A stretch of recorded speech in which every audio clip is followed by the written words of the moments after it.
രാഹുൽ മാങ്കൂട്ടത്തിലെ രക്ഷപ്പെടാൻ കോൺഗ്രസ് നേതാക്കൾ സഹായിച്ചെന്ന ആരോപണവുമായി BJP. KPCC general secretary C ചന്ദ്രനെതിരെയാണ് ആരോപണം. അതിനിടെ രാഹുൽ രക്ഷപ്പെട്ട ദിവസത്തെ സിസിടിവി ദൃശ്യങ്ങൾ നശിപ്പിച്ചതിനെക്കുറിച്ച് അറിയില്ലെന്ന് ഫ്ളാറ്റിലെ കെയർടേക്കർ പോലീസിന് മൊഴി നൽകി.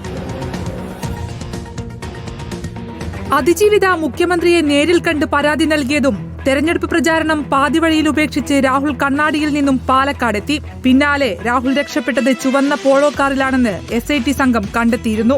ഇത് പ്രശസ്ത സിനിമാ താരത്തിന്റെ കാറാണെന്ന നിഗമനത്തിലാണ് അന്വേഷണ സംഘം. രാഹുൽ രക്ഷപ്പെടുന്നതിന്റെ ദൃശ്യങ്ങൾ ഫ്ളാറ്റിലെ CCTVയിൽ നിന്നും നശിപ്പിക്കപ്പെട്ടിരുന്നു. ചോദ്യം ചെയ്തെങ്കിലും CCTV ദൃശ്യങ്ങൾ കാണാതായതിനെക്കുറിച്ച് അറിവില്ലെന്നും 2 ആഴ്ചയിലേറെയായി രാഹുൽ ഉൾപ്പെടെ ഉപയോഗിച്ചിരുന്ന ചുവന്ന പോളോ കാർ വ്യാഴാഴ്ച വൈകുന്നേരത്തോടെ കണ്ടില്ലെന്നും കെയർടേക്കർ SIT സംഘത്തിന് മൊഴി നൽകി. രാഹുലിന് വേണ്ടി കാർ സൂക്ഷിച്ചിരുന്നത് പാലക്കാട്ടെ മുതിർന്ന കോൺഗ്രസ് നേതാവെന്ന് BJPയുടെ ആരോപണം.